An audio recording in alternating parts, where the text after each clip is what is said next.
தர்கா போலாமா கூடாதா? தர்கா போனா என்ன தப்பு? அங்க போயிட்டு நாங்க யாசின் ஓதுறோம், திக்ரு பண்றோம், அங்க இருக்கவங்க கிட்ட நம்ம துவா கேட்டு அல்லா மூலியமா அல்லா கிட்ட அனுப்ப சொல்லி நம்ம உதவி கேட்டுக்கிறோம் அவங்க மூலியமா அப்படின்ற மாதிரி போறாங்க.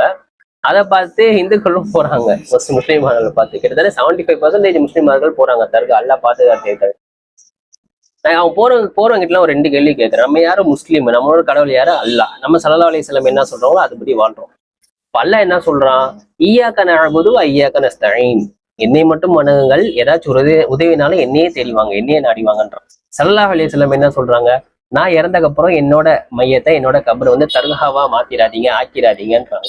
இதுல இருந்தே முடிஞ்சிருச்சு. நம்ம இதை பெருசா குரான்லயோ இதுலயோ எல்லாம் தேடணும் அவசியம் இல்லை. தர்கான்னு ஒண்ணு கிடையாது. தர்கானா என்ன? அல்லாவின் பெயரால் காசு சம்பாதிக்கக்கூடிய, ஏமாத்தி காசு சம்பாதிக்கக்கூடிய ஒரு இடம். எங்க குடும்பத்திலேயே பல பேர் இருக்காங்க. குழந்தை இல்லையா, அங்க போ தர்காவுக்கு போ, இந்த தர்காவுக்கு போ, இந்த தர்காவுக்கு போ, ஏதோ பேர் வேற நிறைய பேர் சொல்றாங்க, ஒன்றும் தெரியல. கடன் தொல்லையா தர்காவுக்கு போ, இதா தர்காவுக்கு போ. முழுக்க முழுக்க முழுக்க பிட்டு ஷிர்கு.